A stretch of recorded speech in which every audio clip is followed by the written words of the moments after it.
So, this bit of news came out last week, but I decided to talk about it now because, well, I was thinking about talking about it, I was like, I don't feel like it, and then I was like, I feel like it now.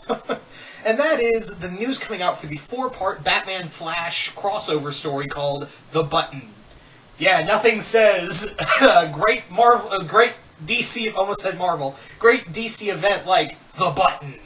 Now, this is going to explore, this comic I believe is coming out in April, and I believe it is going to focus solely on who the fuck's been toying with the DC universe, and it's going to reveal that, as well as deal with where this button come from, and where did characters like Dr. Manhattan came from.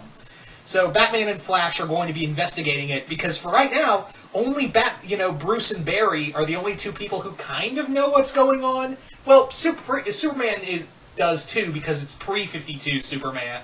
It's pre-New 52 Superman that is now in this universe, along with Lois and their son. So there's a few people who know, but the ones who are really trying to delve into this mystery are Batman and Flash. And I find it interesting that it's not going to be like a huge event. It's just going to be a 4-part story, 2 issues in Batman and 2 issues in The Flash. I find that interesting that that's going to be the focus, is that it's only going to be those two delving into this mystery. Okay, so, yeah, now the big thing is, we do know that Dr. Manhattan is kind of he's somehow in this universe and he's connected to it. But recent events have kind of been like, is he not the one behind this? Because when DC Rebirth came out, I'm pretty sure a lot of you guys were out there like, yeah, Dr. Manhattan was the one who did this. And then we were like, but now it's like, did he do this? We know, he does have a hand in this, somehow. I'm pretty sure he had I wouldn't say hand, but he obviously ties into this mystery, because, yeah, it's from the Watchmen universe, and they're coming into the DC universe. So, yeah. It could be Ozymandias, and there is this new character apparently in Trinity called Mr. Oz, and I'm like, that's a little too on the nose if that's true. But it could be Ozymandias. That's who I think it might be, who was the one who created the New 52 universe. So that's my train of thought right there. Could be anybody, but it does obviously tie in with Watchmen. Now, the big question with this is that, obviously, does this mean Watchmen characters are going to be coming into the DC Universe? We already have Dr. Manhattan, and we do have, of course, the Watchmen button, which was from the Comedian, but Rorschach carried it around.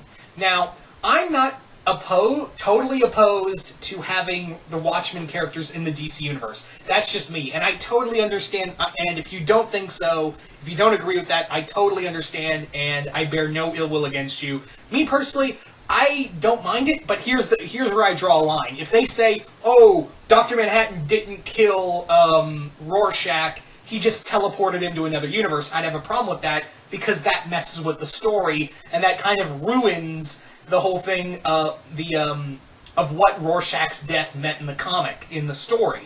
So if they did that, then same thing with Comedian. If they say, oh, Ozymandias didn't kill Comedian, he just teleported him to the DC universe, then because then it ruins the Watchmen story, right?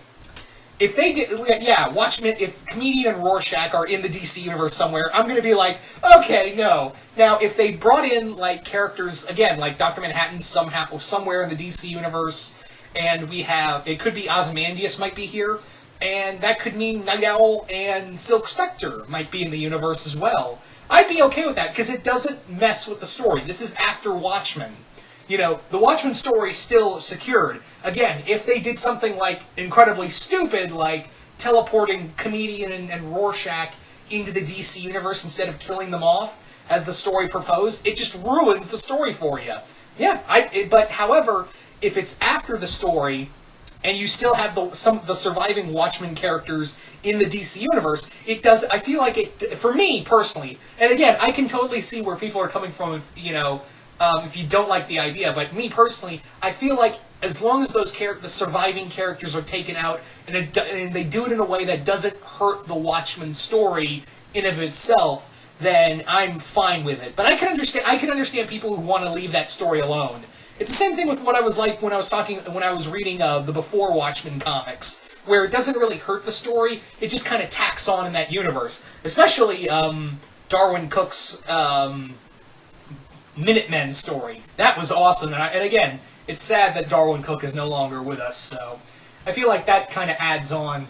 Anyway, but again, I'd be fine with that if it's just those characters that survive. Again, if Rorschach and Comedian are like, oh, Dr. Manhattan just teleported away, then I'd be mad about it, because that just, again, it messes with the story. Same with Comedian.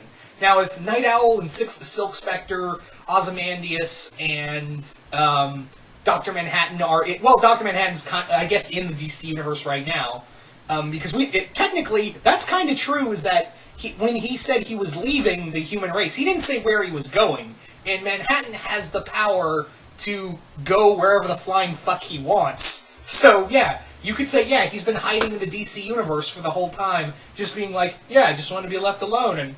But then again, why did you pick a universe where literally it's twice as many superheroes that are there than your universe? I don't know. Excuse me. But yeah, I'm very curious to see where this is going to go.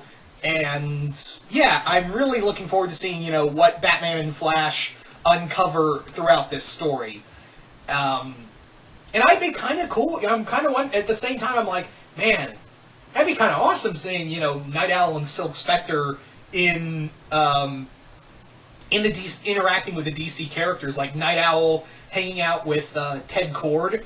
That'd be pretty cool. Like him and because that, from what I understand,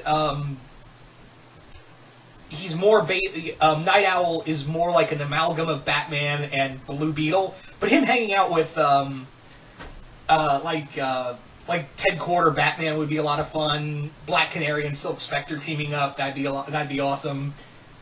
Who knows? Yeah. So you guys tell me, what do you guys think of this upcoming 4-part story? Do you guys like the idea? Do you guys hate the idea? And also, how do you guys still feel about the Watchmen characters possibly ending up in the DC universe? And again, I totally understand if you're not okay with it. Me personally, I'm fine with it as long as they don't cross a few things that would possibly hurt the story. Because I feel like, yeah, all the Watchmen story, it's done. As long as you don't mess with it, it's fine. Whatever you do with those characters from then on, then you can kind of do what you want with them. But that's just me. I can understand why people would be against this regardless. And again, if you feel that way, no ill will against you. I bear no ill will against you.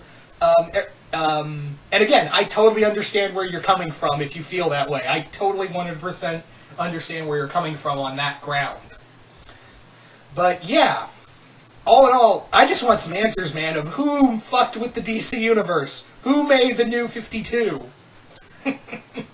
That's what I want to know. It's like, who made the New 52?